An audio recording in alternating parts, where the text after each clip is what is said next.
Hello guys, आज के इस वीडियो में हम सब आकृतियां मतलब क्या होता है वो देखेंगे और उसके प्रकार। तो सबसे पहले हमें समझना जरूरी है कि आकृति मतलब होता क्या है।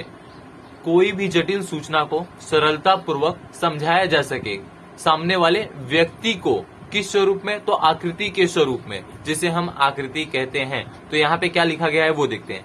विशाल और जटिल सूचना को सरलता से समझा जा सके एवं उसे आकर्षक स्वरूप में प्रस्तुत करने हेतु वर्गीकृत की हुई सूचना को आकृतियां या आलेख द्वारा प्रदर्शित किया जाता है, जिसे हम आकृति कहते हैं। अब आकृति का प्रकार देखते हैं हम। तो आकृति के मुख्य तीन प्रकार हैं। आकृति के मुख्य तीन प्रकार हैं। पहला है एकयामी आकृति, दूसरा है द्वियामी आकृति, तीसरा है चित्रा आकृति। अब एकयामी आकृति मतलब क्या होता है वो देखते हैं।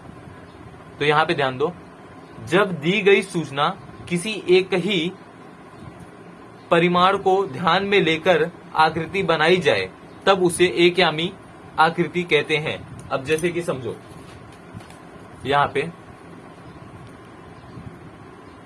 वर्ष 2011, 2012, 2013, 2014, 2015। अब यहाँ पे लिखेंगे उत्पादन रुपए में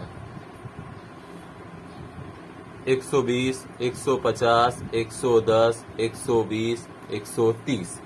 तो एक ही परिणाम है, तो इसलिए हम इसे एकयामी आकृति कहेंगे। तो यहाँ पे क्या लिखा गया है वो देखो। जब दी गई सूचना किसी एक ही परिमाण को ध्यान में लेकर आकृति बनाई जाए तब उसे एकयामी आकृति कहेंगे। अब ये जो सूचना मैंने यहाँ पे आप सबको दिखाया है वो एक ही है ना, एक ही परिणाम है ना, तो हम इसे एकयामी आकृति कहेंगे। अब आगे बढ़ते हैं। एकयामी आकृति में हम निम्नलिखित चार आकृतियों को अध्ययन करेंगे। कौन कौन से चार आकृतियां हैं? तो पहला है स्तंभाकृति, ये रहा स्तंभाकृति। दूसरा है बहुगुणीय स्तंभाकृति। तीसरा है सरल विभाजित स्तंभाकृति। और लास्ट पॉइंट है हमारा प्रतिशत विभाजित स्तंभाकृति। सरल विभाजित स्तंभाकृति हम क्वेश्चन में देखेंगे, बहुगुणीय स्तंभाकृति ये भी हम क्वेश्चन में करेंगे, सरल विभाजित स्तंभाकृति भी हम क्वेश्चन में देखेंगे और प्रतिशत विभाजित स्तंभाकृति हम क्वेश्चन में ही देखेंगे। क्वेश्चन करेंगे तो ये इजीली समझ में आ जाएगा कि इसका मतलब क्या होता है। अब नेक्स्ट टॉपिक हम देखते हैं द्वियामी आकृति। तो ये देखो द्वियामी आकृति। द्वियामी आकृति मुख्य रूप से दो प्रकार के होते हैं। कौन कौन सा? वृत्त आकृति, वृत्तांश आकृति। वृत्त आकृति मतलब क्या होता है वो देखते हैं। संख्या की सूचना अत्यंत बड़ी हो और दो या उससे अधिक विवरण हेतु वस्तु, स्थान या समय काल संबंधित सूचनाओं को प्रस्तुत करना हो तब वृत्त आकृति का उपयोग किया जाता है।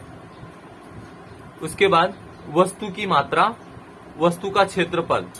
वस्तु की मात्रा बराबर वस्तु का क्षेत्रफल होता है, जिसको पाई आर स्क्वायर से डिनोट करते हैं। यहाँ पे देखो, वस्तु की मांग बराबर वस्तु का क्षेत्रफल। इसका मतलब क्या होता है? वस्तु की मात्रा बराबर वस्तु का क्षेत्रफल, मतलब बराबर हो, जिसको हम पाई आर स्क्वायर से डिनोट करते हैं। पाई मतलब क्या होता है? 3/14। ये देखो,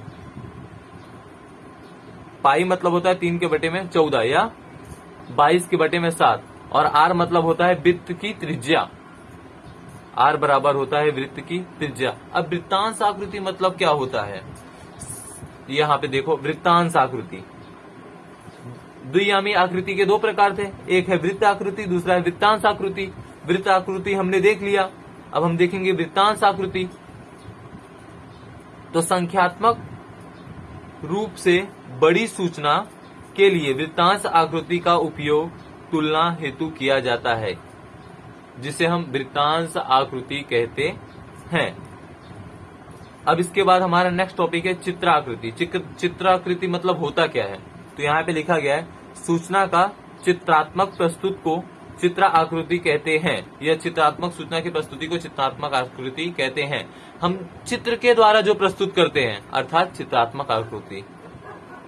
आज के वीडियो में बस इतना ही। नेक्स्ट वीडियो में हम सब सम देखेंगे।